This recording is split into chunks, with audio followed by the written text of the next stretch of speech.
Rise now as men of the Night's Watch.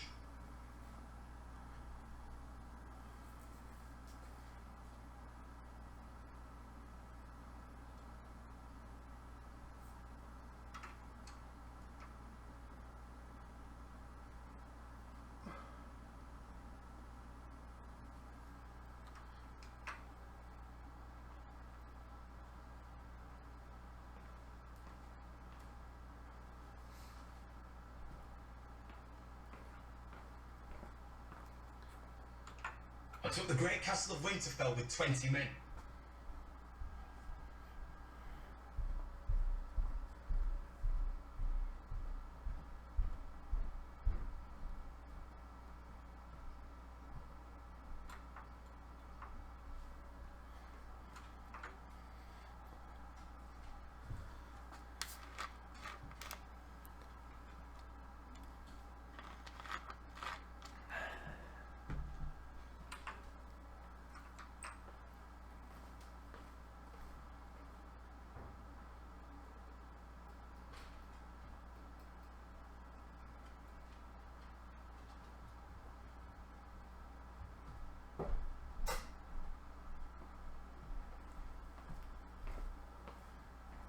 You'll do as I command, or I'll find me a hand who will.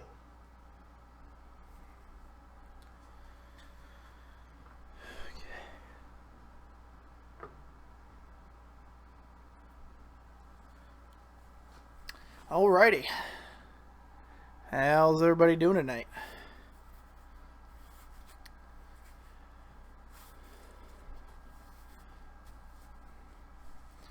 Alright, everybody. Thanks for tuning in. Oh, our cup came up. Cool. Tonight we are doing part 2 of my Game of Thrones walkthrough on a Stern Game of Thrones Pro. Last week was part 1, and we talked about very basic level knowledge of the game, which was also important. Playfield validation, how to start modes, the spinner rules, the battering ram rules, stuff like that. So if you haven't watched it yet, please go back and watch, because it will help you understand some of the things we talk about and do tonight during the second part of the tutorial. So tonight we're going to be talking about house battles, or modes, like basically the main modes of the game. How the rules work for each mode, how the scoring works in each mode. We'll get into some strategy on how to finish modes quickly or maximize score in them. And then we'll finish up with going into, if you pick Greyjoy house at the start of a game, how the modes change, and yeah, how that works with additional shots needing to be made and things of that nature. So hey, what's going on there, Ronald 12?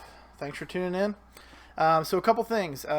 Thanks for everybody that watched last week and the feedback I was given on YouTube, Pinside, all the other different things, even some text messages from friends. One of the suggestions was the sensitivity on my mic was not quite up to snuff, according to some people. So please let me know if it seems like I'm way too soft, and you have to crank up the volume on your TV or your phone in order to hear me. I did change the sensitivity of the mic. I didn't want to make it too sensitive, because it seems like it gets really sensitive if short, loud noises happen. So I didn't want that to be screwing up the stream at all. So just let me know if I still sound too soft, and I'll just kind of do a better job of maybe speaking a little bit louder. Maybe that'll help. So so there was that. And then also someone had asked me on YouTube about, or had made a point rather, about the playfield validation. So one thing I did not mention about playfield validation was, if your score, you can see how my score right now is just static. It's not doing anything. It's just blinking. When the playfield is valid, your score will stop blinking and it will start to scroll. It'll have that like that wave effect to it. So I'll try and show you right here. So you can see right now the score is just blinking, but then I hit that switch up top,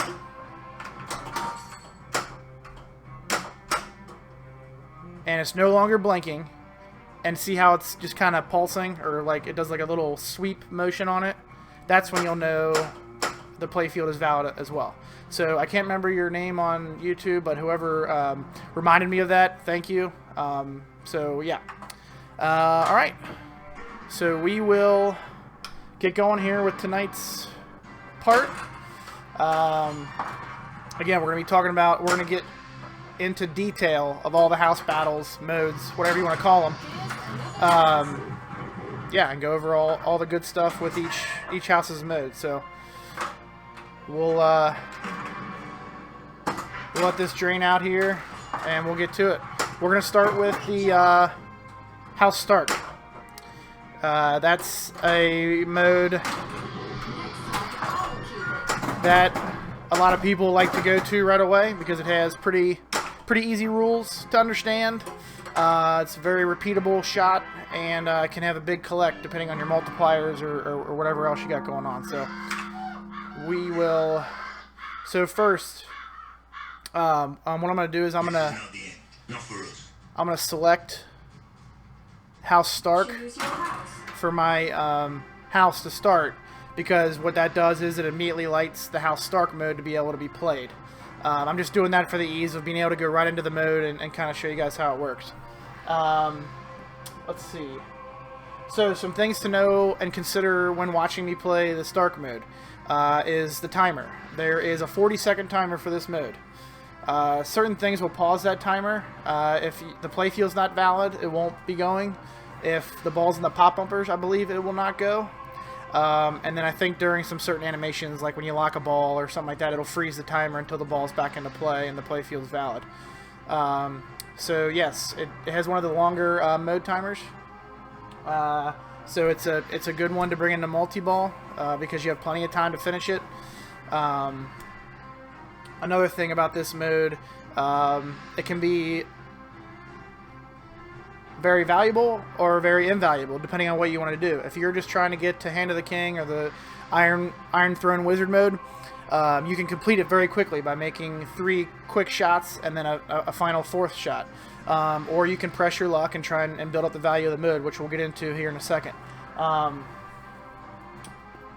Okay, so first we'll plunge the ball here. So as you see, because I picked House Stark, I'll let it drain here just so I can get control of it. Okay, so we picked House Stark to be in the game, which automatically lights the House Stark mode at the center ramp. I don't need to qualify it. It's already qualified right away. So what I'm going to show you first is how quickly the mode can be completed and how, I guess, rather invaluable the mode can be should you just want to get through it to have one of the houses completed. So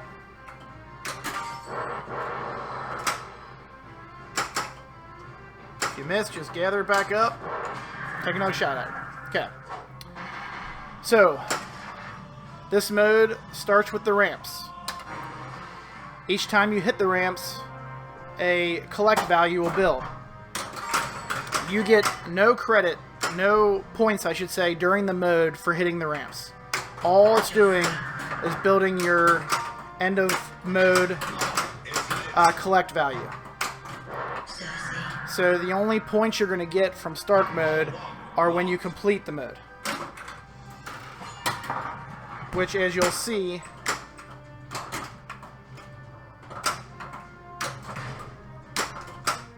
after I hit one more ramp shot, now the orbits are lit.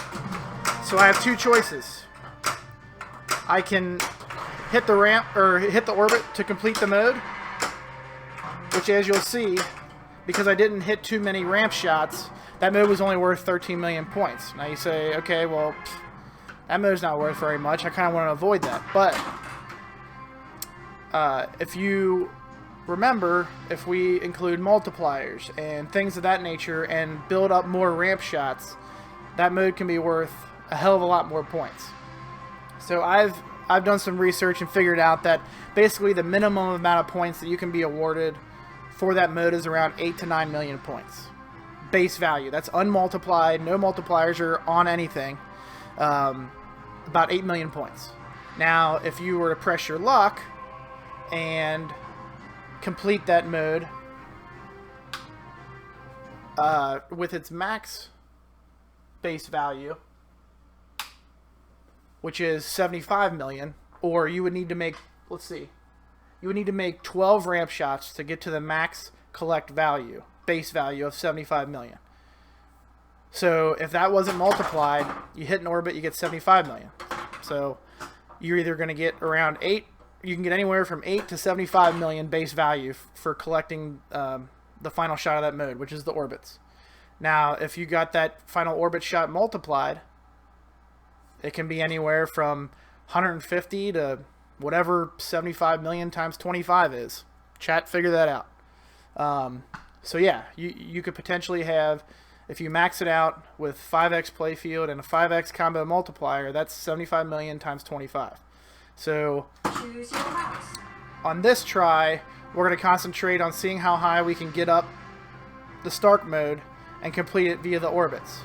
And I'll show you some things when I'm doing that to kind of make sure that when we complete the mode, it's being multiplied as much as we can for that point in time. Winter is coming.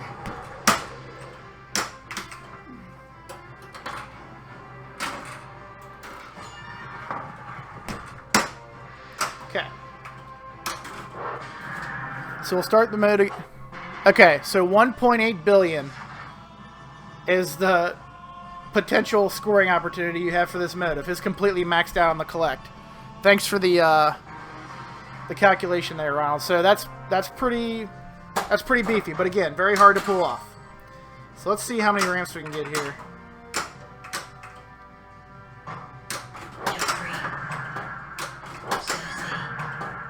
So as you see, as I'm hitting the ramps, it's increasing the mode collect value. So now my orbits are lit, but I want to press my luck and see how many ramps I can get. And remember, if you take too long, well, I accidentally completed the mode there. So we did a little bit better that time and got 28 million, 27 million from the mode. But again, you can see how if you kind of press your luck a little bit and keep building that shot up, it can pay off a little bit. Another thing I want to show you too is you don't necessarily need to get to that 75 million to get a big payoff and multiply it. You can get there without making as many ramps, but just getting some multipliers going before. So if you're not confident in hitting 12 ramps quickly, because again, you got a timer going of 40 seconds. You got a timer, you only have 40 seconds to get to as much points as you can and collect them, because you'll lose it all. You won't keep that progress if you have to restart the mode. You'll have to go back through and build up that value again. Yo, Ross man, what up? So this go around, what we're going to do is, so far we've completed the mode and scored about 28 million points. So this time, I'm going to see if I can get a playfield multiplier going first. If I get a playfield multiplier going first and then make some ramps and collect it, let's see if we can't get that mode value a little bit higher.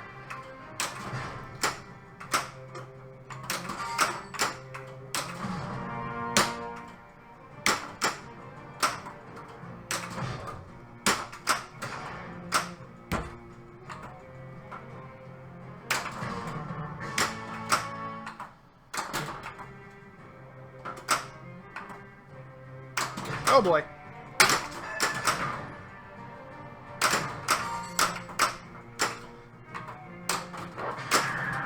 Okay, so remember our battering ram rules. We want to concentrate on upping our Stark value, but also want to keep an eye on our multiplier value, and if we need to restart the timer, we need to do that.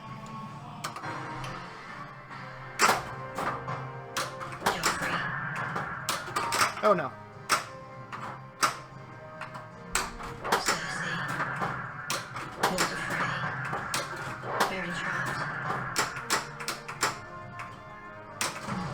The multipliers are back up.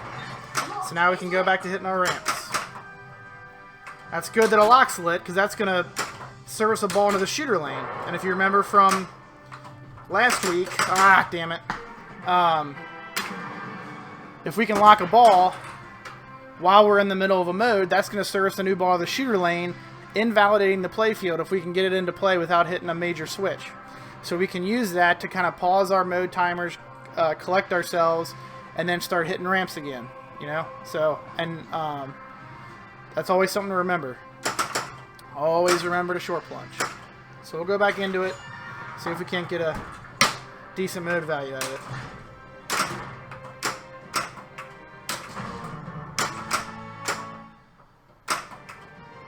Oh boy, that was real bad.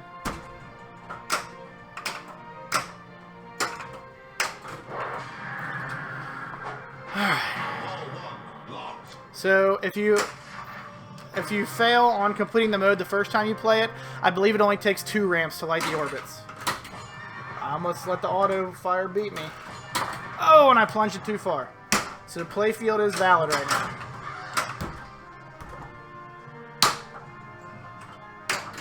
Get up there.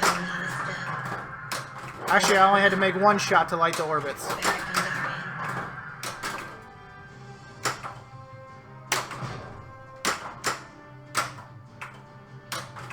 Alright, so what I'm going to try to do is complete the mode now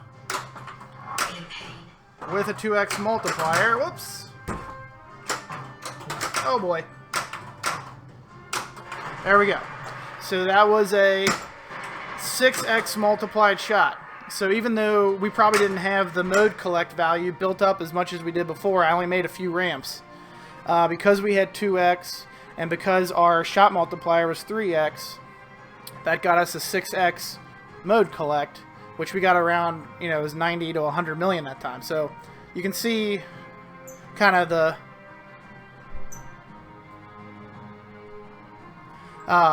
so you can kind of see like the disparity between, if you want to complete the mode quickly, you can, you know, 4 shots, sometimes 2 if it's your second time in the mode, or you can max out that Stark mode for pretty big value. So we're gonna while I'm draining out this game, if anybody has any questions over the Stark mode, feel free to fire away. But it's pretty I mean, it's not self-explanatory, but a pretty easy mode to kind of wrap your head around on how to maximize your value out of it, or get through it quickly if you wanted to. So next mode we're going to do is Baratheon, so we'll pick that house for the next game.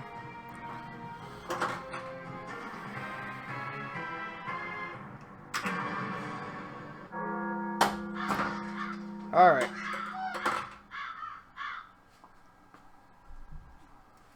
Winter is coming.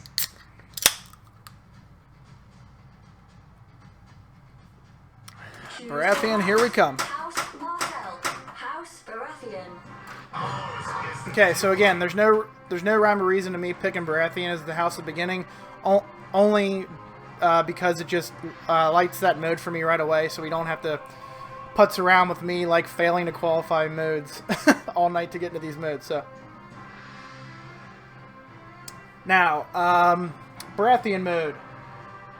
So kind of similar as before, there is a very short way to complete this mode. You can complete the mode in 3 shots.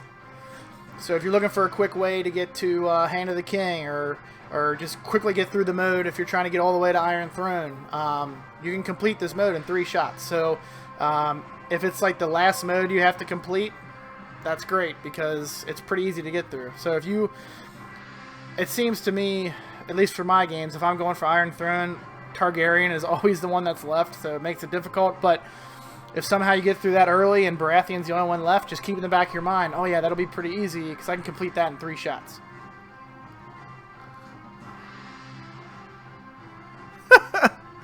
As far as I know, Pale Albino, that Little Fingers Booby Brothel Wizard mode does not exist, but I will put an official request in with Dwight, and maybe when he revisits Game of Thrones, he'll add it in there for you. Okay, so, like I said, this mode can be completed in 3 shots, or, once I explain the rules, it has an infinite value. It's not like Stark, where the max value build-up is 75 million, then it stops. So after you hit 12 ramps on Stark mode, your best bet is to just try and set up a multiplied orbit as high as you can and collect it. You're not going to get any more build-up from the ramps, so it stops. But with Baratheon, it has similar rules to where each time you hit the spinner, you'll see a build-up score, just building up and building up and building up. There's no limit to that. You can hit that spinner as much as you want. You can build it up to 500 million. You can build it up to 1 billion if you wanted to. My spinner's juiced, so you'll be able to get a lot of spins out of it. You'll see the value goes up pretty quick on my game.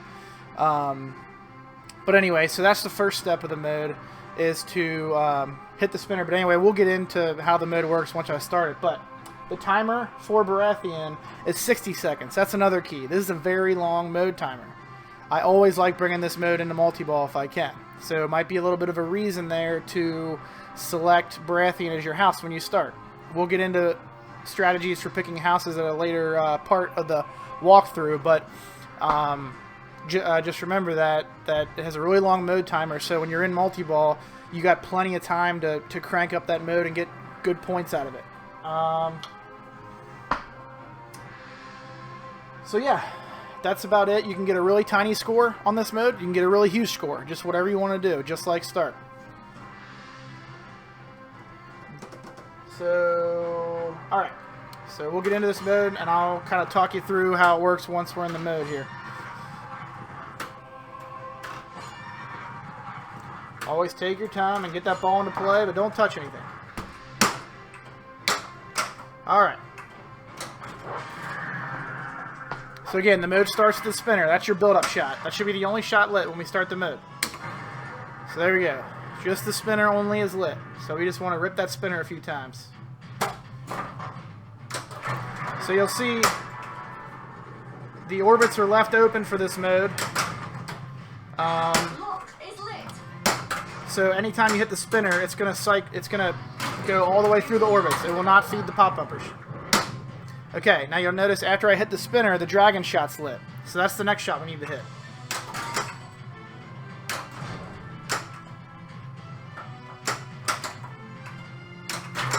Okay. Oh! It careened into the drop targets. But anyway, after you hit the dragon shot, it lights the drop targets to collect whatever value you've built the spinner up to. But it doesn't lock in that value. You can keep hitting the spinner and increase your collect value, which is only going to be collected at the drop targets. Once you hit the dragon shot, it will also light the center ramp. I don't know if you noticed that happening, but you can go back and watch on the video later. But we'll get back into the mode and play it again. But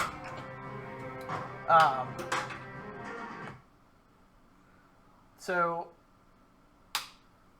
you hit the spinner once. It just needs to register one time for the spinner. The dragon shot will light.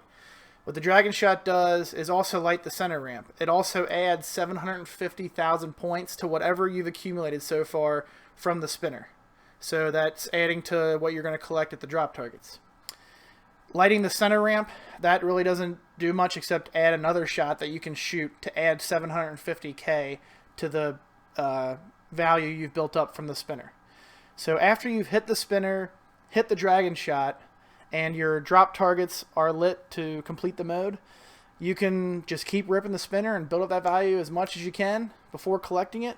I've played really risky before and built up my playfield multipliers before I collect it, because you'll see once we play this mode again, I'm going to try and hit that spinner as many times as I can to see how high we can get that collect value up.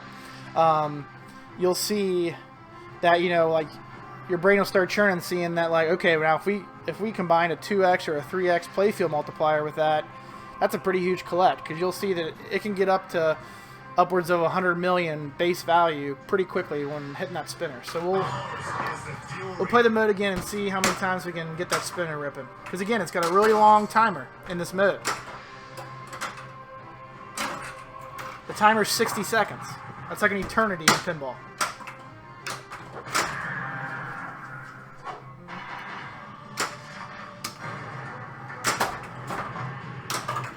Oh, a little tickle.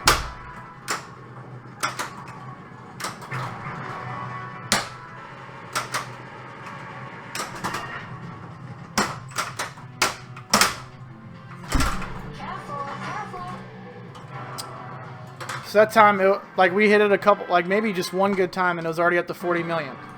So we'll try and get back into the mode here and get some more good rips on it. See how high we can get it. Ball 1 locked.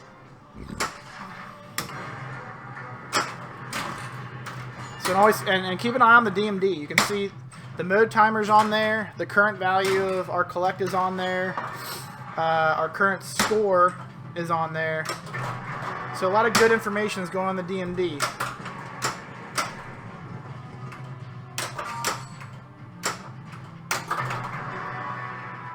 So yeah, 2 good riffs to the spinner, and we're already up to 73 million. So that's going to get us up over 100.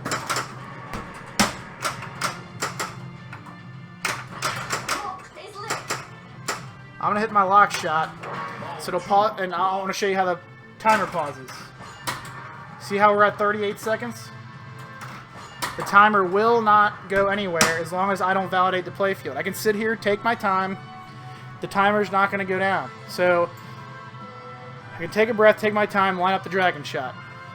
And also you'll notice that my combo multipliers are not timing out. My shot multipliers, the red arrows, they're not going anywhere either. I can take my time.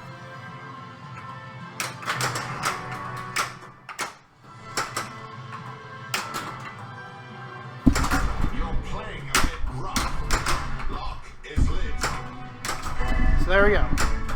So what we built up? So we built up 113 million on that mode. So if you notice the game's got a juice spinner and it's spinning nice for you, take some time and play around with that game before you kind of settle in to trying to score big on it, and see if picking Baratheon house is a good go for you. Or if you pick another house, just keep in mind that, hey, this thing's got a juice spinner. I should maybe be concentrating on, you know, building up the spinner value and concentrating on getting that going and getting huge points from that. Also use that to your advantage for Baratheon's mode.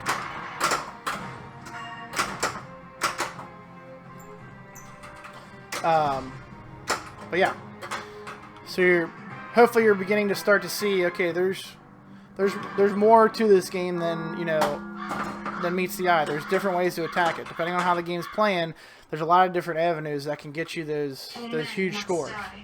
So let's see. There wasn't much else for Baratheon that I had to go over. So again, there's no limit to the value you can build up at the spinner. Even after you hit the dragon shot and light your drop targets to be able to complete the mode, you can still hit that spinner and keep that value going up and up and up. So if you are in a multi-ball, if it's safe to not hit those drop targets right away, you know, get some other things going. Playfield multiplier will be the only thing that affects hitting those drop targets. So there's no point in keeping your shot multipliers lit and going.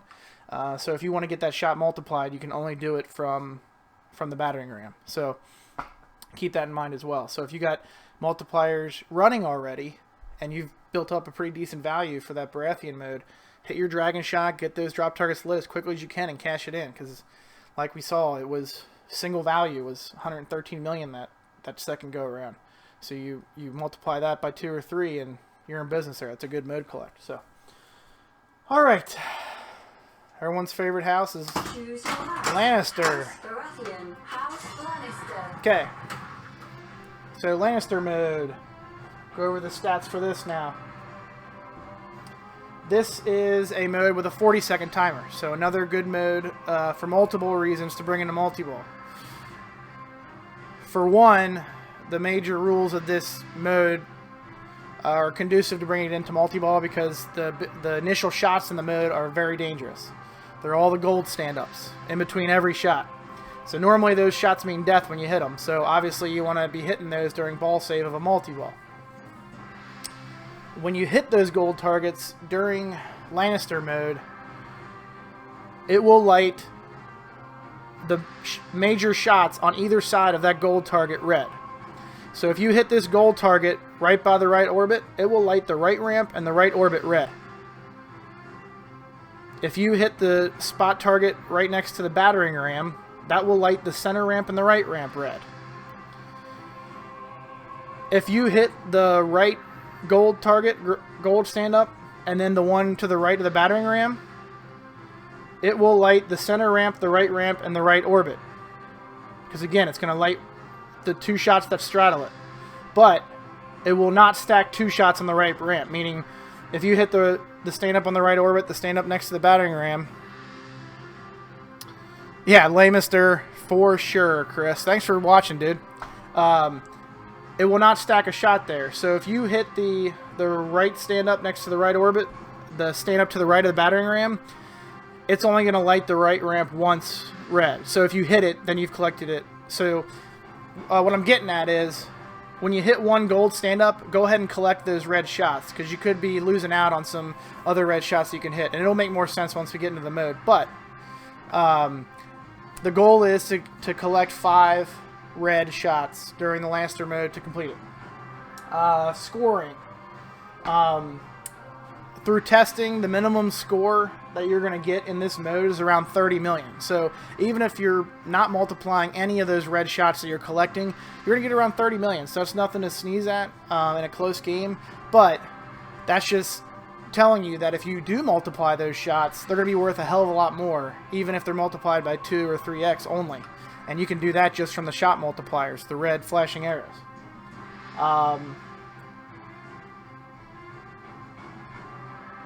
So trying to think how the value of each shot's determined.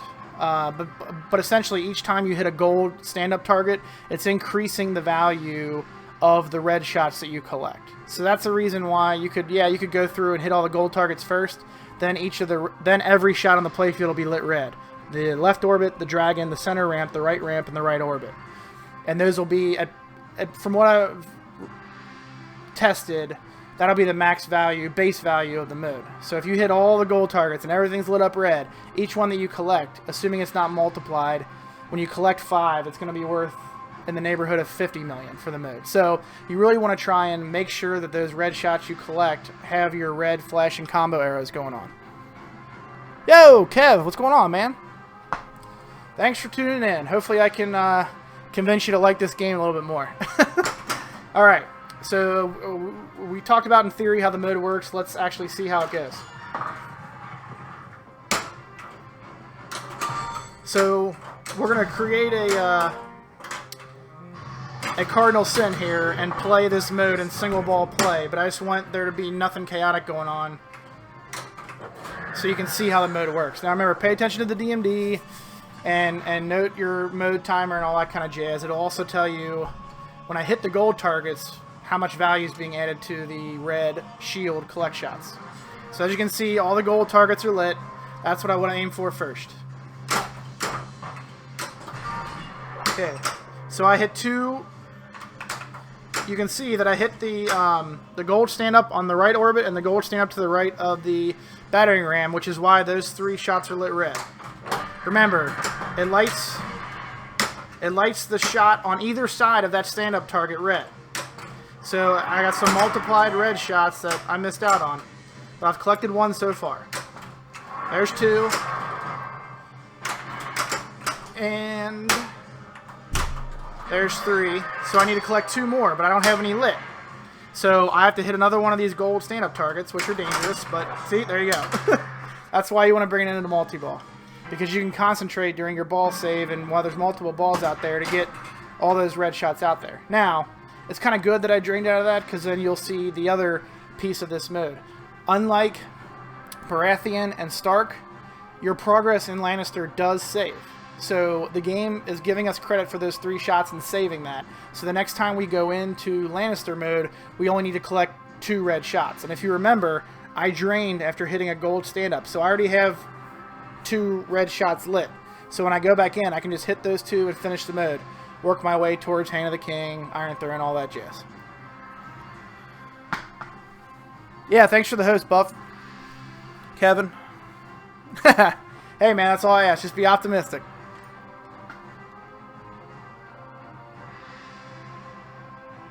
So, snake shots on Metallica. I'm not familiar with that game, but yes, if you hit the snake and you're talking about it spots you snake inserts around the playfield, then yeah, that sounds similar. But yeah, each time you hit a stand-up, whatever shots are on either side of that are going to light red. So keep that in mind. But you can't stack them. So like if you hit a stand-up on either side of a shot, it's only going to light that shot red once. So if you hit it, that's going to go out. Okay, so let's get back in so we can see that it saved our progress.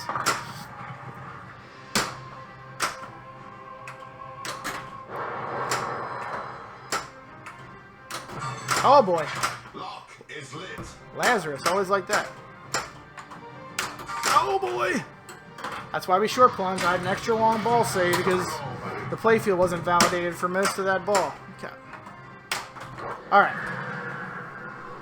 Ball 1 locked. So, our 2 red shots are still lit from last time we played.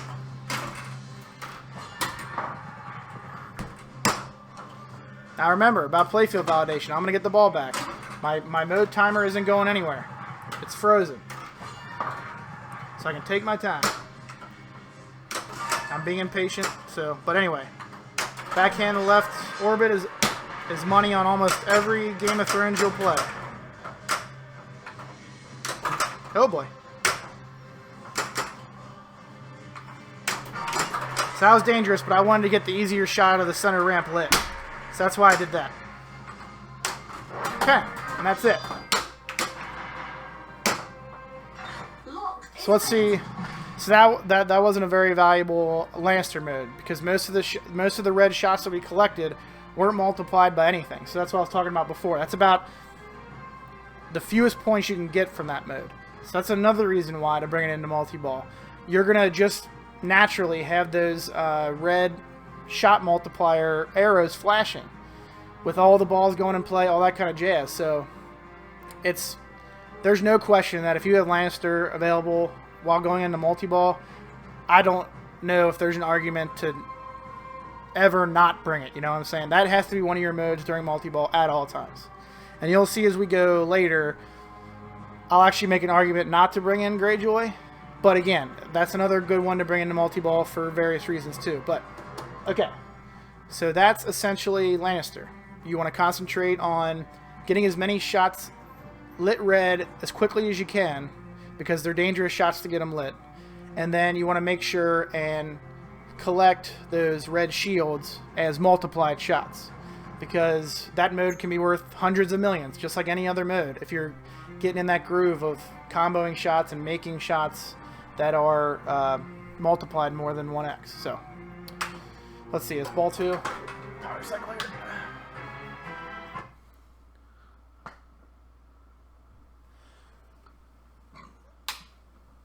So feel free to shoot questions up.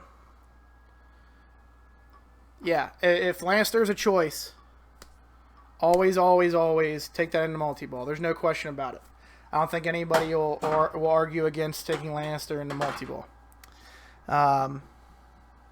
So sorry if I missed questions in the chat. Feel free to keep asking them, because if the chat gets lively enough, I'll tend to miss them. But yeah, just keep bugging me, and hopefully I'll get to them all. If not, I'll review the chat later and make sure that I cover them at the start of the next part to make sure that at least somewhere we're addressing everybody's concerns and getting this to be as comprehensive as possible. Okay, so we're through 3 modes. Next one is Greyjoy. Okay.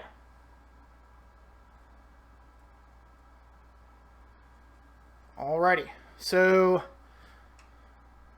there's no way to immediately light Greyjoy off the bat because if you select Greyjoy, it automatically spots that mode for you. That's one of the benefits of picking Greyjoy.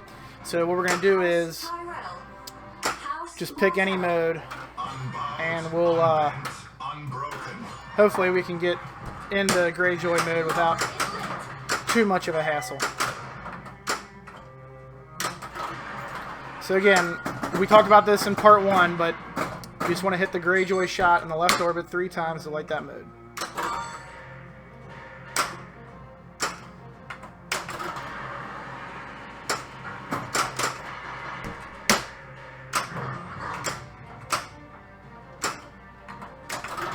Alright, so Greyjoy's lit. Get the ball in a trap here, and okay. So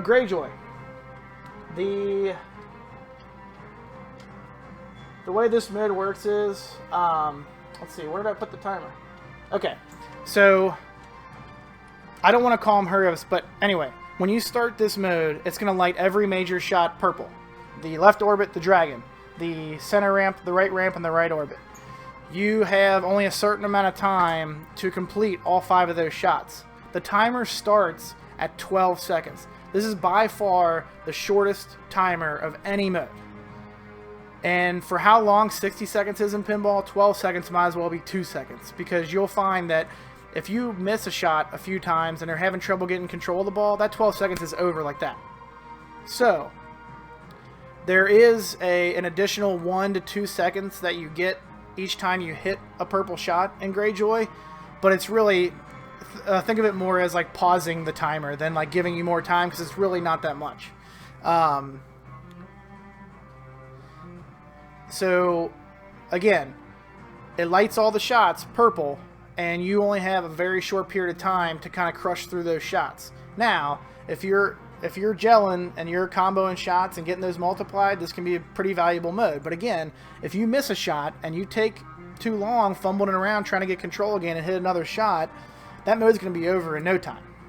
So let's see just in single ball play how quickly that mode ends, assuming I don't complete it, but we'll see right here. But so assuming you don't multiply any of the shots together and make them all, you're going to get in the 30 to 50 million range. But if you're comboing all the shots and they're worth, 5, 10, 15x, you can get upwards of 5, 6, 7, 800 million points on this mode. So this is a mode that I will argue not to bring into multi-ball, but to play immediately after multi-ball. You'll most likely have playfield multipliers running. That way you can start the mode right out of multi-ball. You're in single ball play. The shots you have to hit for this mode are not that difficult outside of the dragon. So it's for me, it's more advantageous to play this mode single ball play, because you can concentrate on multiplying each one of those shots and really cash in on the value. It does not reset the timer to 12 seconds. You'll see, it doesn't. I tested it, I thought it did, and I thought it gave us more time than just 1 or 2 seconds, but it really doesn't. If try and pay attention to the DMD when I'm playing, but it does not reset to 12 seconds.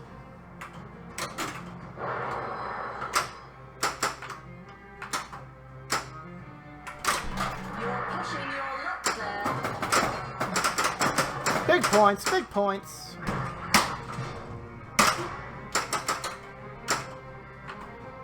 Oh boy. There we go. So again, Chris, I could be wrong, but I tested it the other night, and I'm almost positive when you hit a shot, it does not go back to 12 seconds. So we got all our shots lit. I like to hit center ramp first. We locked the ball, so we got to beat the auto plunge.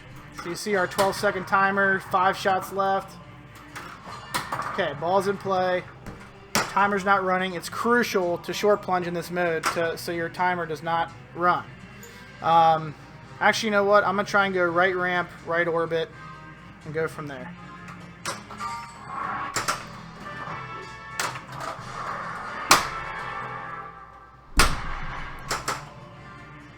So it's at 6 seconds right now.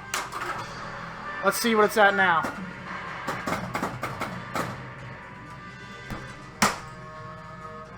It did jump back up to 10, so it's a little bit more than I thought it was going to do.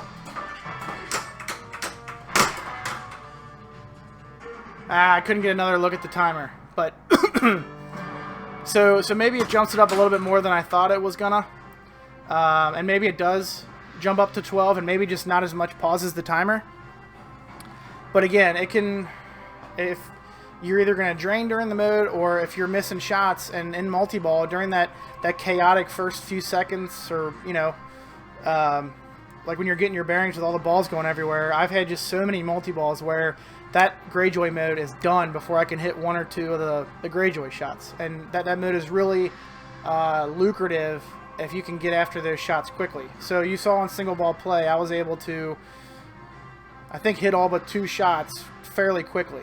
So imagine that after multi-ball with your playfield multipliers running, it can score really big for you. At least it's better for me to do that instead of bringing it into multi-ball and risk that short timer biting me in the ass.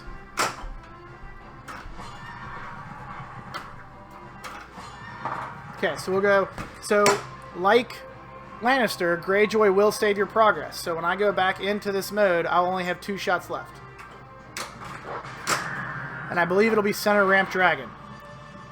So learning our playfield or our shot multiplier rules, I want to hit the center ramp so that my dragon shot is multiplied, or I can hit the. Oh, I only have dragon shot left. So that's the only shot I want to hit, obviously. I'll keep it. So my timer's paused because I beat the auto plunger. It's not validated, so I can take my time and hit that dragon shot for at least a 2x value.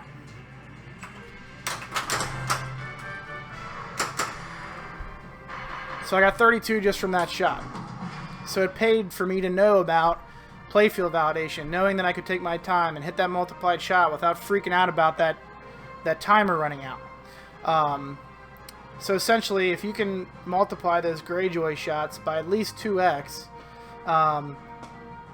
another reason to wait to play Greyjoy is more than likely by the time you're through a multi-ball, you've probably completed 1 to maybe 2 more modes. So then the multipliers you've unlocked are going to be at least 4, probably 5x to that point. Now, even if you don't have playfield multipliers going, you're fairly easily being able to multiply those Greyjoy shield shots by 5x with just the shot multipliers, the red flashing arrows. So we got, what, 80 million, I think, from that mode, did we? Yeah, so we got around 85 million, 90 million from completing that mode. Now just imagine if it was, 4 or 5 times that, okay? Again, just another reason to... Yeah, least forgiving mode there is. So if you're like me and are a really bad multi-ball player and just dink and dunk all over the place, that Greyjoy mode is going to be gone in 2 seconds. So it's a mode that I really like to have when I got all kinds of playfield multipliers going and I'm out of a multi-ball that maybe it's just a way to cash in. And just as a general rule, when you're out of a multi-ball, look for things like your spinner or a mode that's ready to be played. Because there's other modes, and you'll see in a second, like Martell, that if you have a bunch of multipliers running, that's a pretty easy mode to cash in big time if you got multipliers going. Okay, so we got Martell lit, so we can go in and talk about that mode a little bit. Okay. Actually, no. Tyrell's next, so we're going to wait on that. Alright, so any more questions on Greyjoy before we move to Tyrell?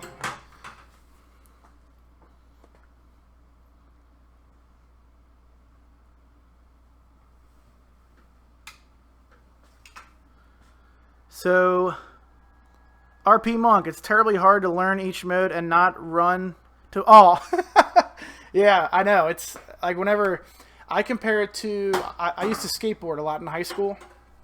Whenever I would watch a skate video of guys just doing these awesome runs, I just immediately wanted to get out my skateboard and go do that. So that's funny you say that. I actually had somebody comment about one of my videos. I beat the Iron Throne on this, I think it was the video he commented on. He said he was actually watching it at work and nudging his desk as he watched. And I thought that was pretty hilarious. House Baratheon. Okay. House Lannister. Tyrell. House Tyrell.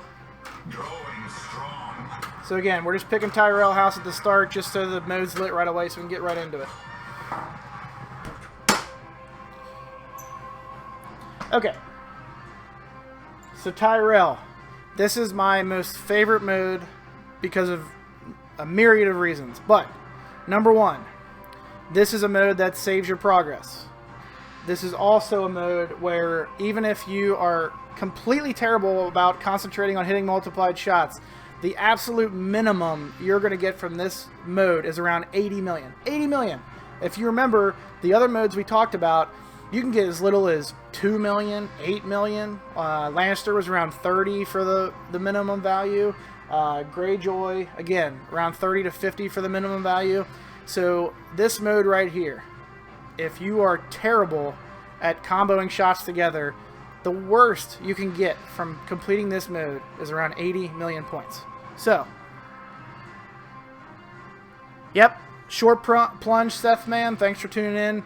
It's huge. I would say that the most important part of this walkthrough that I'm doing is part number 1. If you watch any part, watch that one and that one only.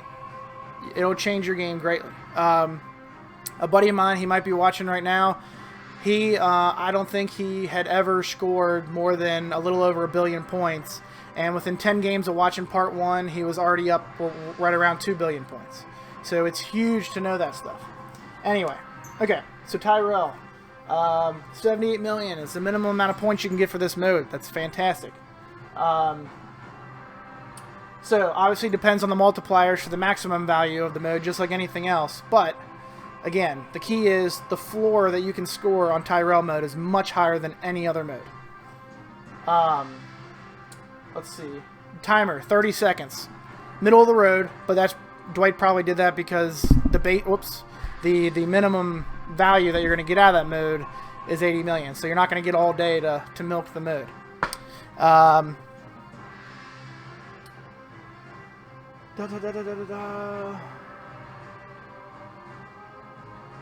So, and it'll take a total of 6 shots to complete this mode. Greyjoy is the only mode I can think of that's faster. Or no.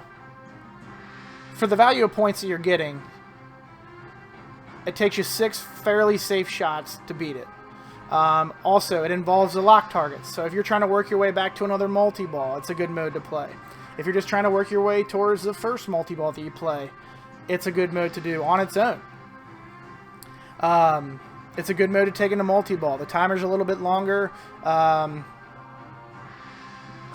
I mean, there's just a lot of good reasons to play this mode.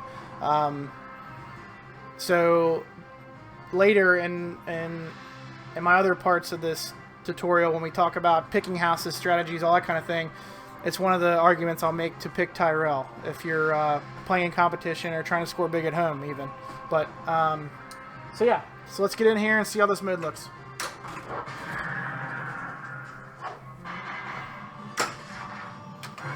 Okay, so 3 shots are lit. The dragon, the center ramp, the right ramp. All this mode wants you to do is go Lock is lit. ramp, lock targets, ramp, lock targets, ramp, lock targets. Each time you hit a ramp, each time you hit a lit green shot out in the middle, it lights the lock targets. Then when you hit the lock targets, sit. Damn it, I hit the switch, so the timer's going to be running. So I nicked the lock targets. Now, you'll notice that I only have the center ramp and the right ramp lit. What it does is, each time you go from hitting the major shots to the lock targets, it takes away one of those shots the next time you go. The way it works is, dragon shot goes out first, center ramp goes out second. The final shot, only the right ramp can be lit. If you want to hit the right ramp every single time before the lock targets, that's fine. That one will always be lit. Locked. So as you notice, I didn't worry about shot multipliers, anything like that.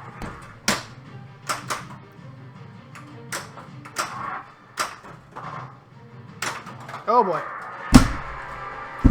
You're pushing your luck. Nah. So like Lannister and Greyjoy and what else? It'll save your progress in the mode. So when we go back into this mode, it should have the lock targets lit. So I think that's where we left off last.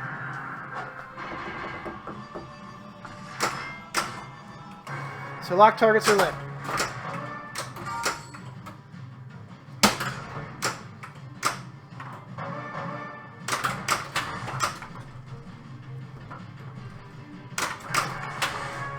So now that we're on our third major shot, only the right ramp's lit, and then collected the targets. Good. So Tyrell's done. So that was a pretty sloppy completion of that mode. It took me 2 balls to do it. I want to say maybe one of the shots was multiplied by 2x, and we got 110 million. So that is a fantastic mode to play on its own, to get you started, to jump out ahead, you know, a little bit, put a little bit of pressure on your opponent, especially on a really difficult playing Game of Thrones where the ram is like a brick wall, which is really typical, or if the locks are set on hard. I like to do that for tournament play. Set the locks on hard, meaning you need to hit both the lock targets, excuse me, to light your locks. It's just a good mode to play on its own because that floor of value is so high that even if you complete it, but it's terrible, nothing's multiplied, you still get a pretty high score. So, I would highly recommend considering, one, use Tyrell house as your house because it automatically lights that house. You don't have to hit those dangerous lock targets to get it lit, and get that early lead on your opponent. Or just at home, you know, I choose Tyrell a lot if I'm trying to get high scores. We'll go in later, like I said, for strategies for certain houses, what the powers are, that kind of thing. Tonight we're just concentrating on the modes. So that's essentially Tyrell mode. We'll let this drain out here. And we're going to go Martell.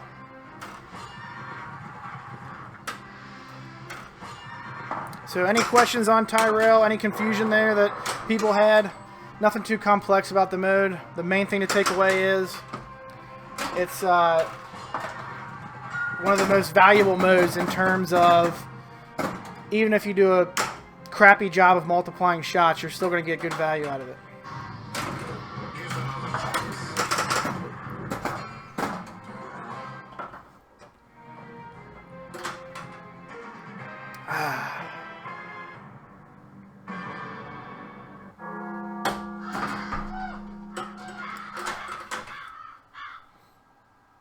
Okay, so Martell's our last one before we go into the how the game changes if you pick Greyjoy house and playing the modes. Greyjoy, House Tyrell, All right. House Martell.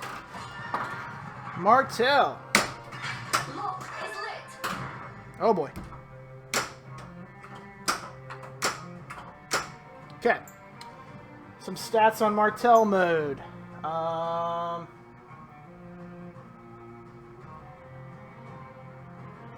So, Martell mode is in orbit mode. Well, essentially it starts with the orbits. The game wants you to hit 3 orbit shots. Not meaning you don't need to go all the way around. You can just hit one of the orbit switches, and that counts as 1 shot. Once you hit 3, it lights both ramps for a final collect. The way the mode scoring works is each time you hit the orbits, you're scoring a value. You're getting some sort of points. I'm not exactly sure how it's collected. It's not a hurry up or anything. It's not getting less and less as you collect it. I think it's just if it's multiplied, things like that, it'll be greater. So it takes that value the first time you hit the orbit and it adds it to the end of the mode collect at the ramps. But what it's also doing is it's awarding you those points as you get them. So when you hit the orbit the first time, you're going to get points. It's going to add it to the end. When you hit the orbit again, it's going to give you points and add it to the end. When you hit the orbit a third time, it's going to add points. It's going to give you points and add it to the end. Then it lights the ramp. So after you've hit the orbit 3 times. That is a hurry up. It is a combination of whatever values you got for those first 3 shots, and it starts counting down. If that counts down to 0 without you collecting it, the mode is over. It credits you for completing the mode, even though you didn't hit those ramps, but you just didn't get that last hurry-up value. So that mode can be huge with multiplied shots. Because if you're multiplying your orbit shots and building up that collect value, you're also getting those points along the way. So if you can get some big multiplied orbit shots combined with a multiplied collect shot at the end, which is the addition of all those orbit shots added together, holy balls, you've scored 1 billion points on a mode. And I've done that before. It's awesome. Try it.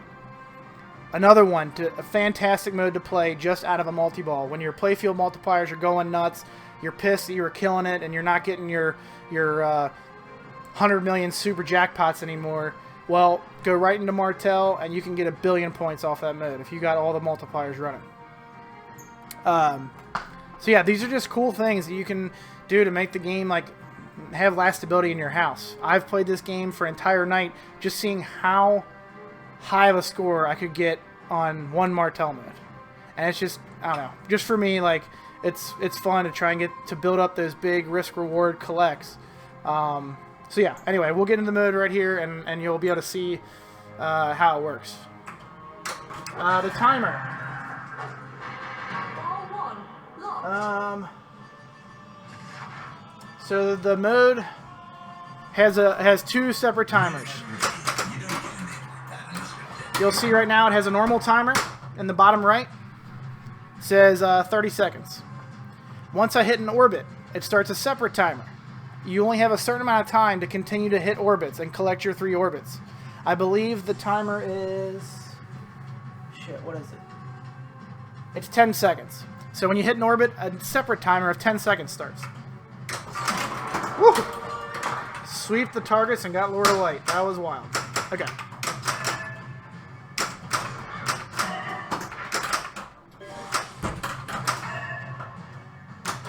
Okay, I hit an orbit. I'll try and catch it just so I can show you the timer. So as you see, see it counting down 10, 9, 8, 7. So if I don't hit an orbit, now the timer's paused because Dwight doesn't want you to time out modes. If I don't hit another orbit for 6 seconds, I have to hit all 3 orbits again. So let's say I collect 2 orbits and that secondary timer times down to 0. Sorry about your luck, you got to build up that value again. And then if the overall mode timer runs out while you're trying to do all this and you haven't hit your 3 orbits yet, sorry about your luck, you got to start all over. Progress is not saved. So we're 1 orbit down. Let's try to hit another one. There's 2. And there's 3. So now my center ramp and my right ramp's lit. So anybody in the crowd want to know which shot I want to collect my value at, the center ramp or the right ramp? It's the center ramp because that one is multiplied. But I biffed it and I get no multipliers now. But if you want to be tricky, you can try and multiply those shots by hitting something else before you hit them. But I took too long, and the mode ended without me collecting that final hurry up. But as you'll see, Martell is lit solid, and it gave me credit for beating that mode. Again, you don't have to hit that final ramp shot to get credit for completing the mode. This is key to remember when you are Greyjoy House, trying to earn that Add-a-Ball power. As you see from the mode, I collected 30 million points. That was essentially just the points I collected for hitting those orbits. So if I would have hit that final ramp shot, that would have been another, if I hit it right away, it would have been another 30 million. So I would have gotten double my points. Again, include multipliers in there, it gets crazy. So let's...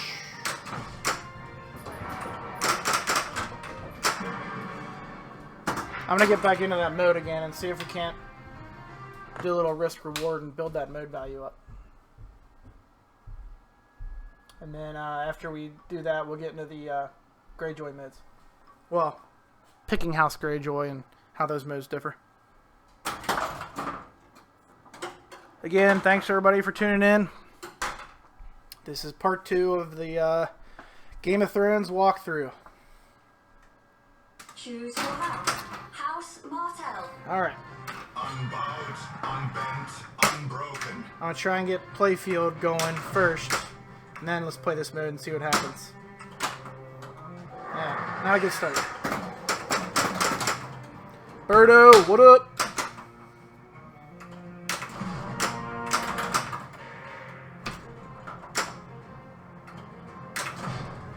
No.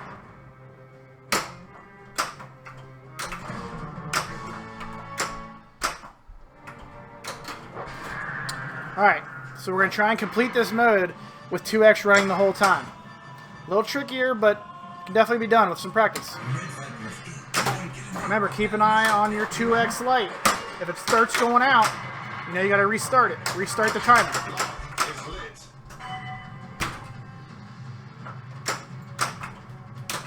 Ah. Now, I may have lost my progress here. Not sure, but we'll find out. So we want to hit the ram as quickly as possible. Our 2x came back with our grace period, just like we learned in part 1. Just keep the 2x rolling. Take your time. The timers aren't going anywhere. Playfield's not validated. Again, I like to pass it over. Hit the left orbit with a backhand. But I still missed. Being impatient, but that's okay. I probably lost my progress again. We'll see. I did. Let's let our 2x run out and keep it going. There we go. Missed an orbit again. I got another orbit there. Here's our third one. Oh, man. There it is. Now I want to get that lock shot because it's multiplied. With my 2x, it's going to be worth at least 4x. Boom. So let's see what that collect is. Remember, I want to get this collect plus what I earned the whole way. 112. I think I got at least 100. Yeah, 168 from that mode. So again, it was a little chaotic, but that was a pretty good collect.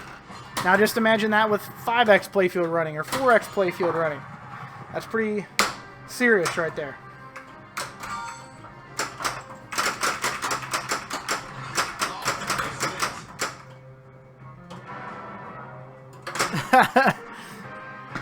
Yeah, man. When I originally thought to do this, I thought that if any game needed a multi-part, extremely in-depth, like hold your hand tutorial, it was this one. I feel like so many people don't grasp it right away, or just see the barren playfield and don't really dive into it or care to, just because it doesn't catch them right away. Luckily for me, it caught my attention right away, and I immediately got into it, so I really wanted to dig in and learn all that stuff. But it is a really good game if you're willing to kind of learn all those extra rules and basically find your own way to like it. There's so many different ways to play it, and it's a good game. So, but hopefully when we're all done with this, I think I counted today, it's going to take me 4 parts, and then the 5th one, what we're going to do is we're just going to go nuts and see how high we can score with all the stuff we've learned. So, yeah, pretty much 4 hour-and-a-half to 2 hour walkthroughs are going to hopefully get everyone on the same knowledge level as me.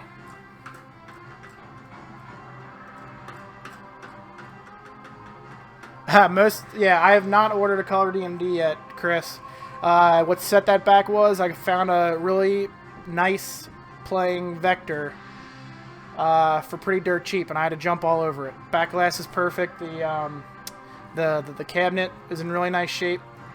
I'm in the process of tearing it down and getting a couple issues fixed. The sound doesn't work correctly, things like that.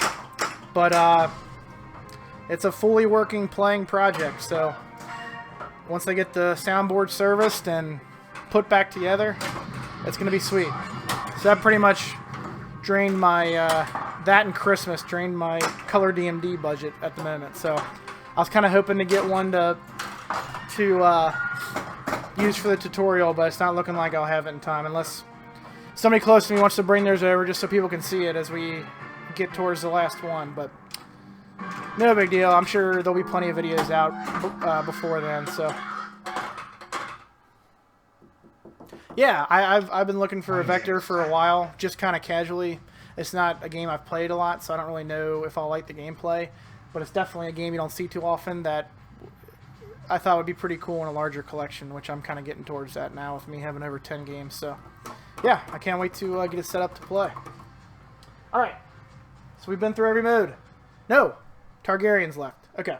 Choose your house. So Targaryen, you cannot choose the beginning, so there's no way to automatically light the mode. So again, we're just going to hopefully painlessly light the mode and get in there so we can look at it. Targaryen is the only mode that you essentially have to complete 3 times in order to get credit for that house's insignia there. So I wouldn't recommend completing Targaryen mode before you get to Hand of the King. That's why I said before, it's going to be usually the only house you have left before getting to the final wizard mode, Iron Throne. So there's 3 different levels to it. representing the 3 different dragons that Khaleesi, Mother of Dragons, the Unburned, whatever you want to call her. You basically have to defeat all 3 of her dragons. Each of them are increasing in difficulty. The modes have different rules. So, let's see. House Baratheon. House Martell. So let's see if we can't get this lit here. One thing to know about the Targaryen shot when trying to light the mode. Should you ever, if you have not lit the Targaryen mode yet, but your mystery is lit. I'm not sure if this is just my game or all Game of Thrones, but if mystery is lit, the game, I guess it might be a bug, I don't know. But if the mystery is lit and you hit the Targaryen shot right now, it will give you credit for 2 shots to the dragon. I think it might just tickle that opto a couple times, or there might be another switch back there. There might be 2 optos back there, I'm not sure. But anyway, you're going to get credit for 2 shots. So if you need 2 more shots to light Targaryen mode and mystery is lit, that's worth the risk. 1, it's not going to bounce back at you because it's going to hold it, and it's going to give you credit for 2 shots instead of 1. So that's something to remember.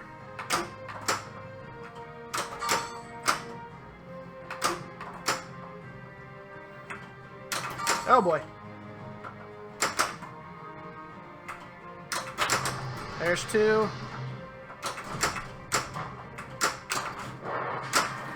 Get a lock here. Pass on the mode, because if I go into a mode, I won't be able to qualify Targaryen like we talked about in part 1. I accidentally validated the playfield, so I can't lose it.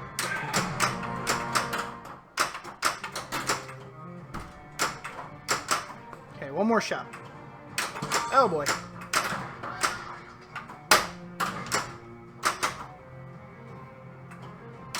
There we go. So Targaryen's lit, dead, but oh well. We'll start on our next ball. So,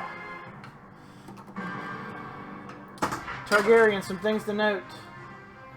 It is a hurry-up mode, meaning every lit shot in the mode is a hurry-up. So the longer it takes you to hit the next shot in the mode, the less it's going to be worth. And then obviously your multipliers will run out if you're taking too long too. For level 1, the first part of the mode, the first dragon, which is Viserion, I believe, is the name of the dragon. The minimum, so if you let the hurry-ups time out to basically nothing, you're going to get 30 million for that ladder, 65 million for the second dragon, and then the third dragon is around 300 million for. So if you get through all 3 parts of the mode and don't even really hit anything, you're going to be 400 million deep. So I kind of talked. I didn't really talk through the first couple shots, but the first level of Targaryen,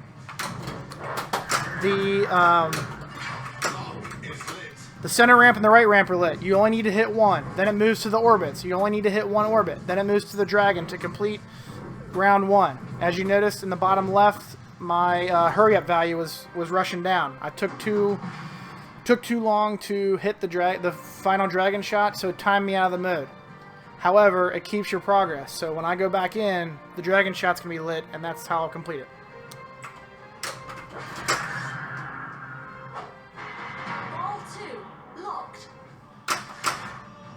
Targaryen.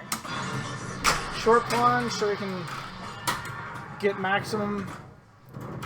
And that's a little bit of a strategy play there if you want to get real deep into it. If you'll remember, I took forever to hit that dragon shot the last time we were in the mode and it timed out. My hurry up was only at like 1.2 million when I did that anyway. So I let the mode time out, go right back into it, start it. Now that same shot is worth 12 million. I also short plunged off a lock, got to a trap. My mode timer and hurry up are not counting down. My dragon shots multiplied. So just keep things like that in the back of your mind, because now that shot that if I hit it the last time we were in there was only worth 1.2 million, now it's going to be worth at least 24. But if I don't hit it quick, it's going to be worth, there we go, So what'd that give me? So Lock is lit. that was some good value there. Even though we didn't complete that first wave the first try. So a little bit of strategy there. If you're really close to somebody's score and need a quick 20 or so million, don't think completing that mode is going to get you that much, because if that hurry up value is really low, you want to let the mode time out, go back into it, and get that hurry up value back. So we completed the first dragon. We've slain the first dragon. Now Dragon 2, I can't remember its name, but very similar rules to Dragon 1. It starts with the center and right ramp lit. This time you have to hit both of those before it will go to the orbits. Once it gets to the orbits, you got to hit both of those. Then it goes to the dragon shot done. Again, these are all hurry up shots. So the quicker you hit them, the better.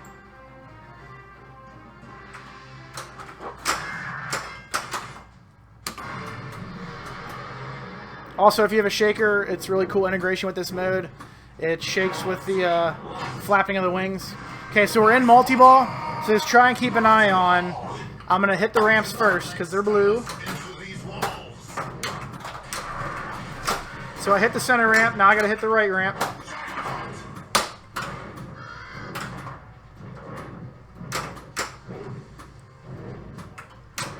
Okay. Now the orbits should be lit. Yep.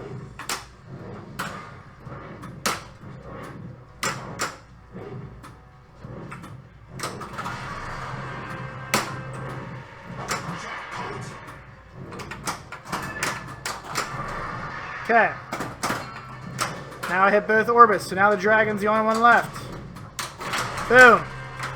So that's pretty good value. The super jackpot. So I'm trying to remember if when I completed that level of the mode, when it showed me the total points I scored, if that was for that portion of the mode or the mode overall. I think it's your progress to date. So I didn't actually get 140 million from that part. That's the amount of points I've scored and earned through 2 parts of the Targaryen mode. So we can't get back into it unless we drain out a multi-ball. So it pains me to do that, but we're talking about modes now, not multi-ball. So through 2 levels of Targaryen, we got 140 million. Again, this mode's very valuable, but again, it's hard to light it.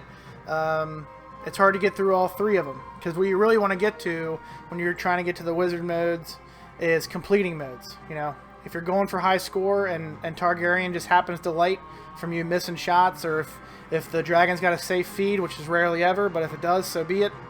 It's good to keep bringing those Targaryen modes into the game and into your multi-balls, because even if you do bad in the mode and it times out, when you start it back up, all those hurry-ups the values are back up top. So just keep that in mind. Don't worry about not completing the mode in one try, because all it's going to do is when you go back in, your modes or your hurry-up values are going to be at full value again. So level 3. So this is Drogon, I think is his name. This has a completely different rule set.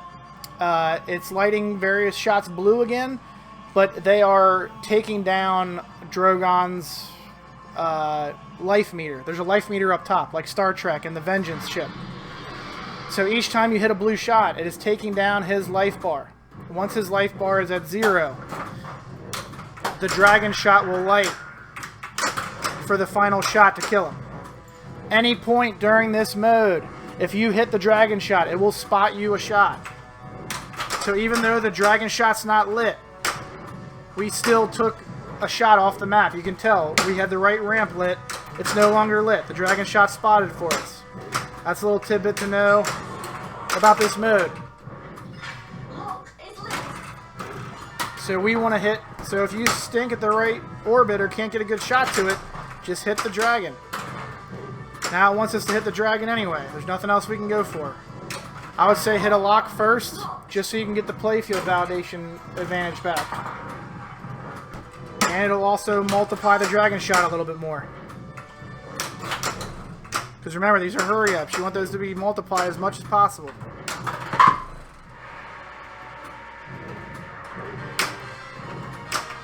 So center ramp's multiplied. Let's hit that. Dragon shot. Spot us one.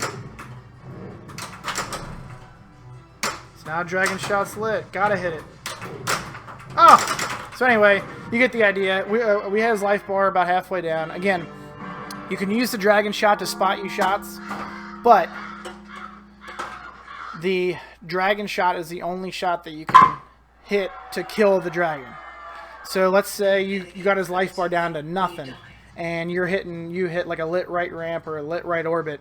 That's not going to kill him. The dragon shot is, yeah, I'm pretty sure that's right. Or maybe just a lit shot is the only shot that can kill him. You can't just spot, if the dragon shot's not lit and he needs one more shot to be killed, you're not going to be able to hit the dragon to spot that final shot. You got to hit an actual lit shot. So yeah, that's Targaryen. Remember, it's hurry-ups, so the quicker you're hitting the shots, the more points you're getting. Obviously, if they're multiplied, worth more. Use your locks to invalidate the playfield, to freeze those timers and the hurry-ups. If the mode's about to time out with the final shot left, let it time out. Restart it real quick and get more value out of that hurry-up shot. Also letting that... Anyway, it's kind of getting down the crazy road here, but... So, let's see. We went through every mode. Okay, so picking any house other than Greyjoy. That's exactly how those modes will work across every single house. Now we're going to talk about how the house modes differ when picking House Greyjoy. I'm going to go through them a little bit quicker because they don't really have... Once you dive into it, the rules are not that much different. Choose your house. House Martell. House Greyjoy. So, again, when you pick Greyjoy House at the beginning, you cannot play the Greyjoy mode. It spots it for you. We'll get into strategy later, but one of the reasons to pick this house is it's already credited you for a house completion, meaning you only need 3 more houses for Hand of the King. It lights you a sword right away, so you can up your multipliers from 3 to 4x immediately. That's another reason to pick this house. I know it makes the modes harder, but we'll get into how much harder they actually make the modes, because I think that the modes aren't that much harder if you kind of strategically plan out your game. Okay, so we're going to start with Stark mode. This mode is one of the few that's significantly harder if you pick Greyjoy House.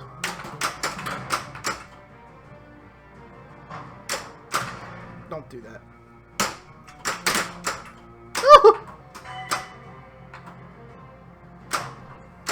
Okay. One more shot to Stark will light it. Okay. Stark mode works the exact same way as we did before, except every major shot is lit purple except for the dragon. To complete this, the orbits will never light to finish this mode until you've collected every purple shot. If you see, every shot with the dragon is flashing purple. So I got the center ramp. And every time you hit a purple shot, it will advance your collect value. So even though you have to hit more shots, you're increasing your collect value at the same time. The timer is no different. So again, you will not be able to complete this mode if you don't collect the purple shots. What makes it difficult is that your progress will not save. So if you run out of time, you have to do it all over again. You have to collect every purple shot. So we had 9 seconds left to get 2 more purple shots, hit a couple ramps, and then hit the orbit. So that's pretty tough.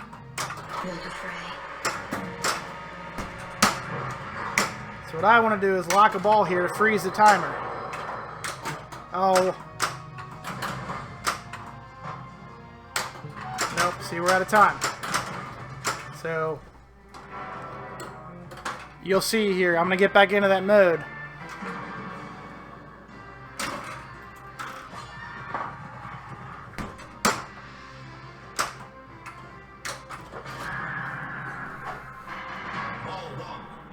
So here we go. Stark mode again.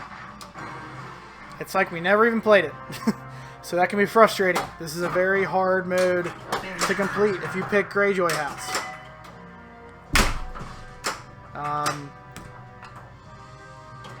I would advise not trying to complete this mode unless you're going into multi-ball. Unless you're just dialed in on that machine and you want to get after it, so be it. Like I said, nothing will spot you those purple shots. You have to hit them all to complete the mode. So we'll try again.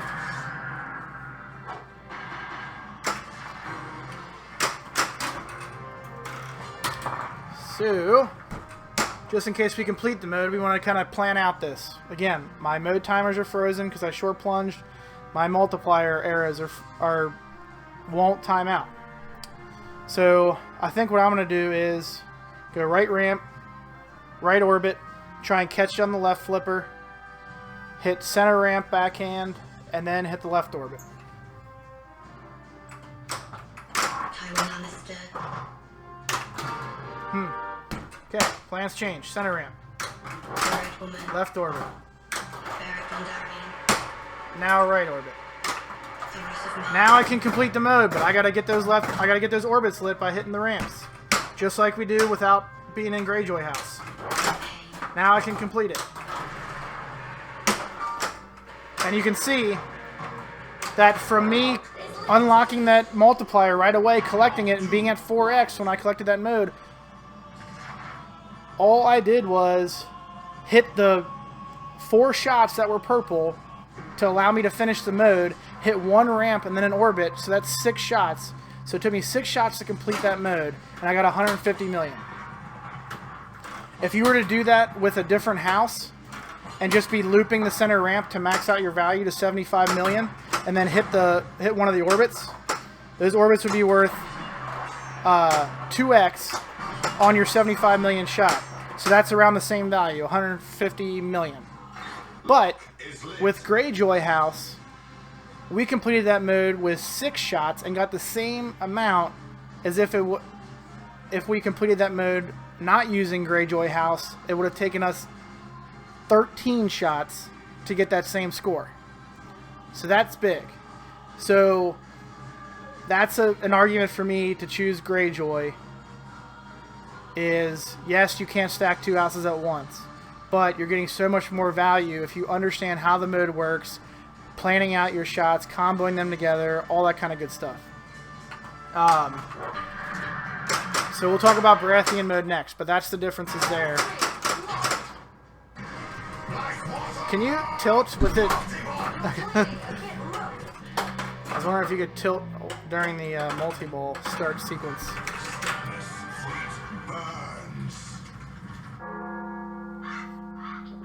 Okay, so we'll pick Greyjoy House again. Choose your And we'll go to Baratheon. House Baratheon.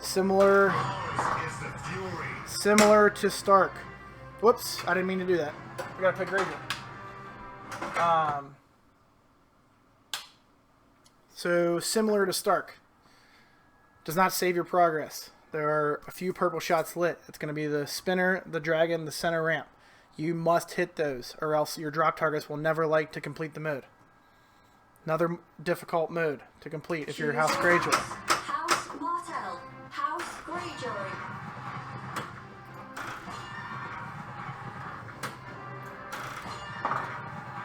And we'll talk about other benefits of picking Greyjoy later when we talk about each house and strategies for each one. But because I completed Stark, I got Stark's power of making my winners coming hurry-ups much more valuable. Anyway, so let's try and get Baratheon lit without dying. Lock is lit. It's a dangerous shot hitting those drops, but... Oh, baby! Got 2 balls fed into the shooter lane here.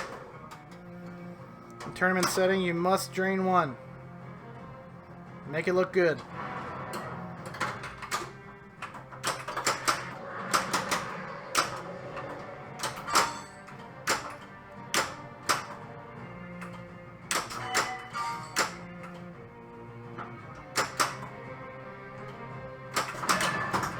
Okay. Dang it. Okay. 1 drop target set. I need to hit 2 more.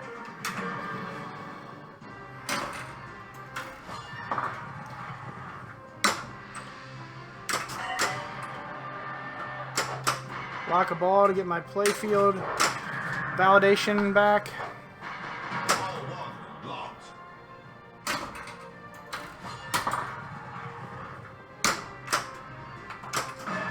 There's 2 sets. Lock is lit. Oh, you dummy. Alright, one more set.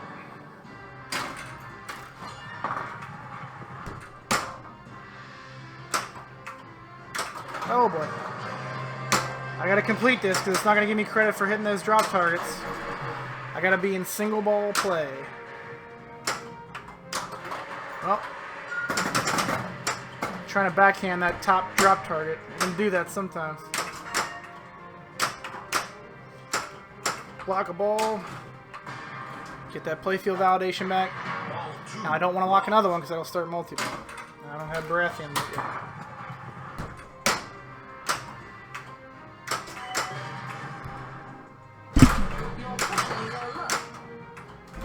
Oh! Yep, I knew I was dead. Alright, we'll try that again. We'll try it one more time and then we might just have to... Choose your house. House Tyrell.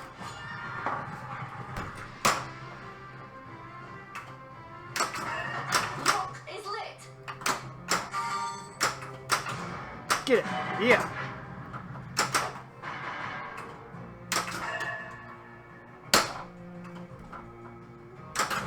Oh boy. Hit it. There's 2. Oh boy. Let's get playfield validation back. Bum, bum, bum, bum, bum.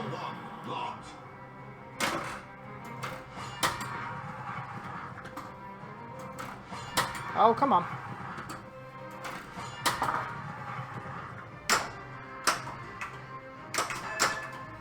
Two more. Hey! Okay. Baratheon's lit. Okay. So again, notice the purple shots. Again, this isn't super easy to complete like before where we can just hit spinner, dragon, drops. I gotta complete the purple shots. 2 of those shots are the ones we're typically used to hitting, but again, you gotta hit all the purple shots in order to complete the mode. So I would suggest hitting the center ramp first, and then you can complete your mode the normal way. Because like I said, you're going to collect those purple shots anyway, so although not as hard as start to complete, it's still more difficult. Because you have to complete all those purple shots. And I biffed it. Back off. There we go. The night is dark and full of terrors. So that's it essentially. There's really one more required shot in Greyjoy for Baratheon. So it wasn't quite as hard as I thought it was. But again, a little bit harder. Lannister.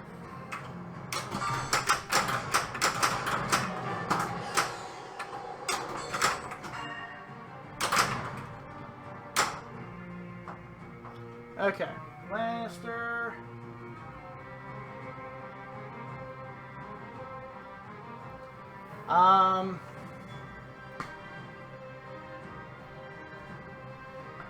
As far as I know in Lannister, this is one of the modes where the purple shots are not required.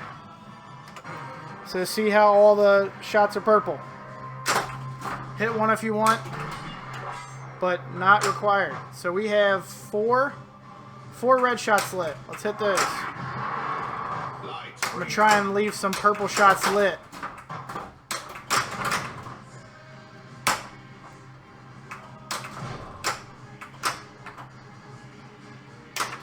Oh boy. Lock a ball to... Oh no! Ball 3 locked. Okay. So I'm going to see if I can prove my point here in that you don't have to hit the purple shots. You can just ignore them and do your normal thing for completing Lannister. So I'm going to try and not hit that left orbit because that one's still purple.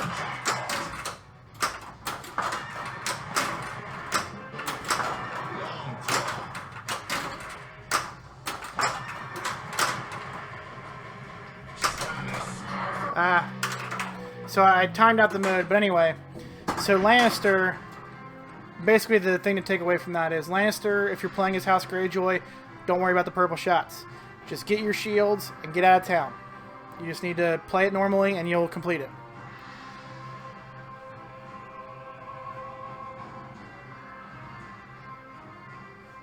Cool, man. Thanks for tuning in, Karen 007. It's a great pin. I've had it for, what's it been? Almost 2 years now?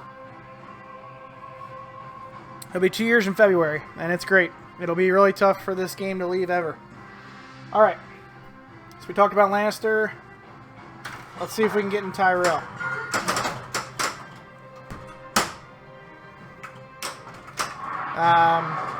If you remember, the Tyrell rules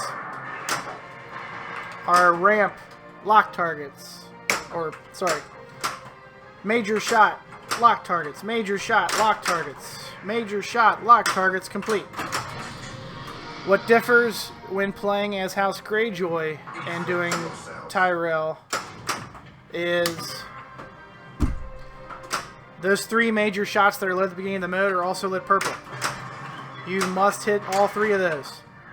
R1 locked. Or else the mode will not let you complete it. So again, another mode that's more difficult because of picking House Greyjoy.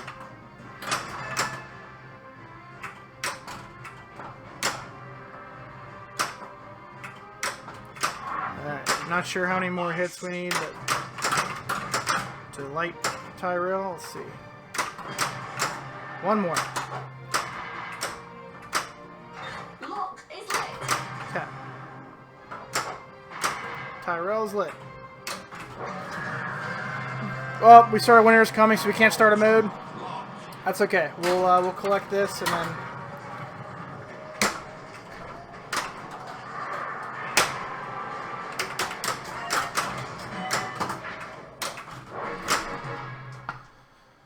All right, Tyrell. So see, all 3 major shots are purple. I have to hit all those. I can't just hit right ramp 3 times like we talked about before. I gotta hit all 3. There's 1, and then you can collect them at any point. I don't have to hit the stand-ups right now. I can still work on my purple shots, which is normally what I do.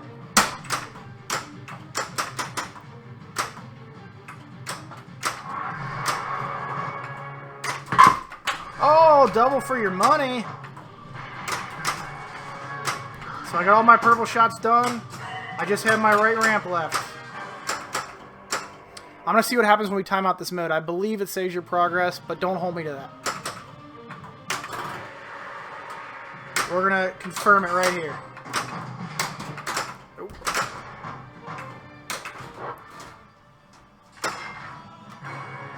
Is this multi-ball? Yes, so it saved our progress. Meaning we don't have to hit the purple shots again. That's good. It's not like Stark. We don't have to do it all over again. So again, more difficult to complete, but not quite as bad as Stark and Baratheon. So that's Tyrell. What we got left here? Martell.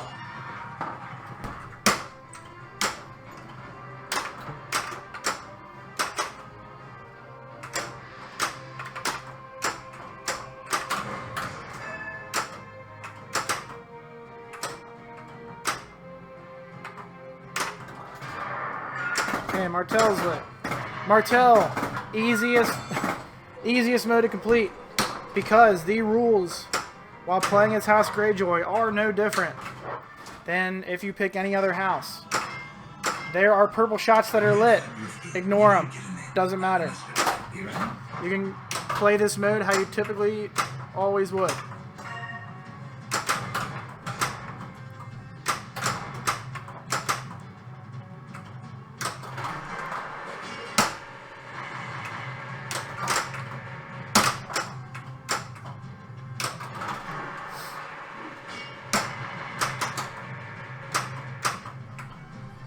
Oh boy.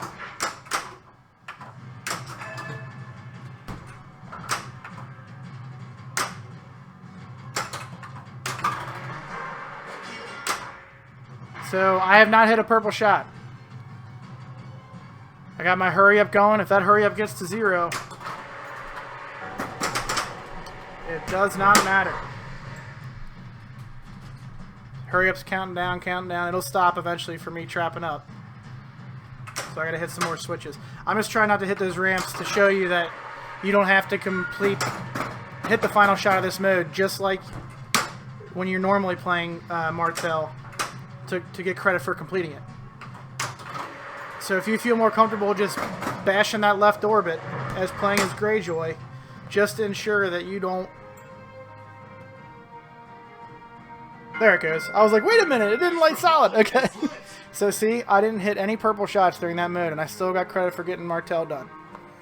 So that's key to remember. Again, we just went through all the modes except for Targaryen. We're getting into those now. But at least in a competition setting, it's not rare, but you're not going to play Targaryen nearly as much as the other modes. We just went through all those other modes. Really, outside of Stark, and maybe to a certain extent Baratheon, the modes really aren't that much harder to complete. Yeah, it might be forcing you to like hit an extra shot here, extra shot there, but it's really not that bad because most of them save your progress, or the purple shots aren't needed to complete the mode.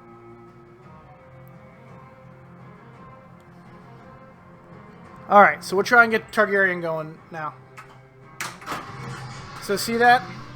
I had only hit the Targaryen house once before, but since Mystery was lit, it gave me credit for 2 shots from hitting it back there and holding the ball.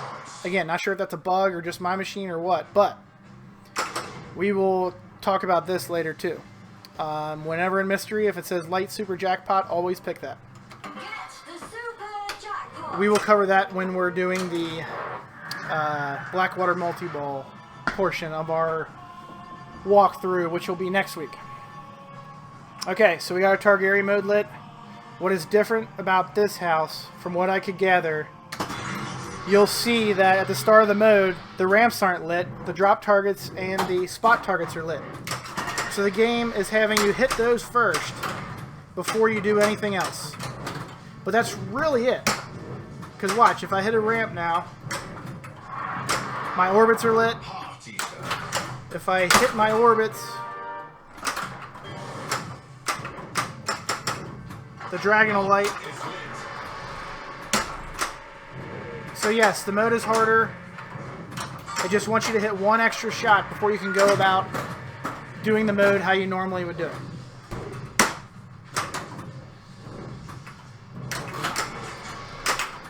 So again, not really that much harder. Equip yourself.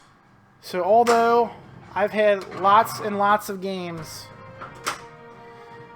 picking House Greyjoy as my house, and completely horribly, it's mainly due to no houses being lit for you right off the bat. You don't have the safety net of that easy Greyjoy shot. The Lannister shot's pretty easy.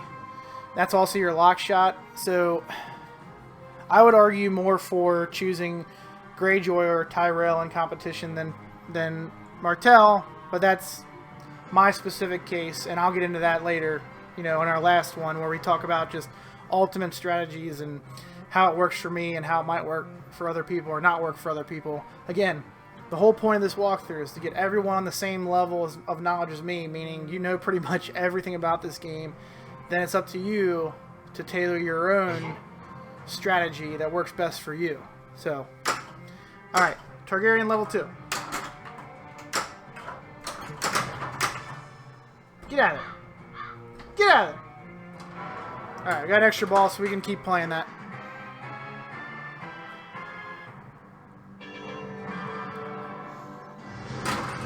Shoot again.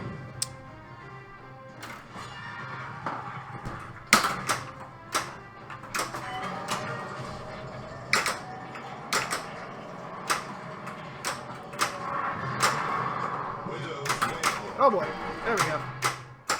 Alright, Targaryen. So Targaryen level 2. Again, it's going to make us hit the drop targets or the spot targets first. We're also in multi-ball, so try and pay attention during the chaos. But again, if we hit the drop targets or the spot targets, it's going to make us hit both ramps. Then it's going to make us hit both orbits. Frick the drops. There we go. So there's one ramp. I remember from completing all those other houses, we got all those powers going. So I have an animal right now.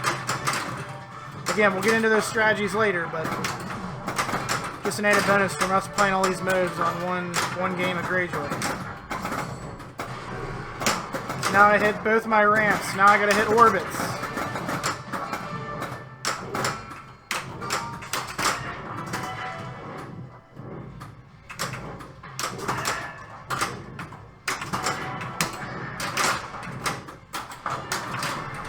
That was cool. Little ping pong to... Oh!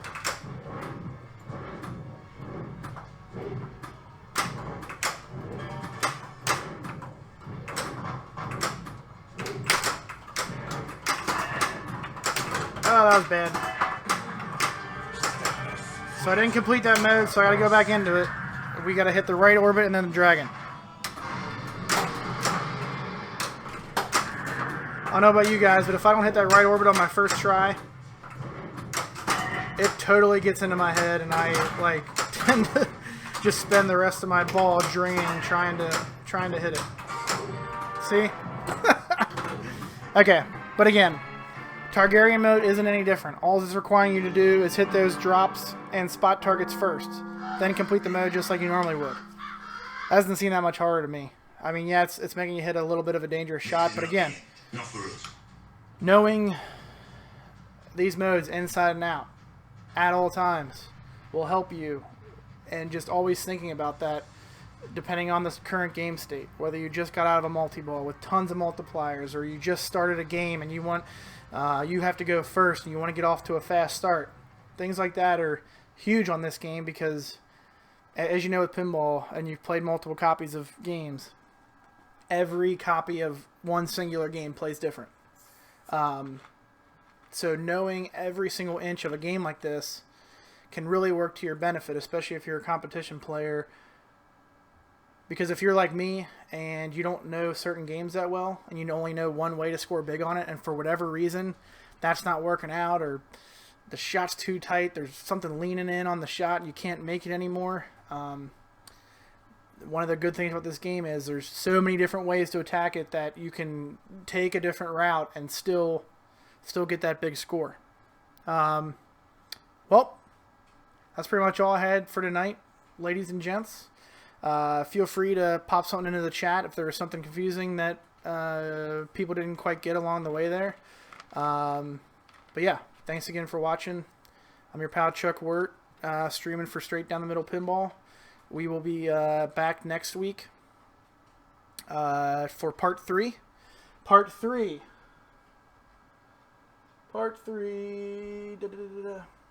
We are getting into the multi-balls. There are the 3 main multi-balls. Winter has Come multi-ball, Blackwater multi-ball, and Wall multi-ball. We're going to get into how to start those multi-balls, how those multi-balls score, how to maximize score in those, how I'm not really going to get into... I'll get into a little bit on how certain houses affect those multi-balls, but mainly we're going to talk about how to get into those multi-balls, what the rules are within the multi-balls, how to maximize score, things like that. You're going to have to bear with me next week because if you've watched my other streams, I always kill myself on I'm a terrible multi-ball player. So next week, you have to be a little more patient with me because when we get into these multi-balls, I tend to flame out very quickly. So we're going to have to play some of these multi-balls multiple times so I can hopefully show you everything that there is in those. So, yeah. Thanks again, everybody, for watching. We'll see you next week. Peace.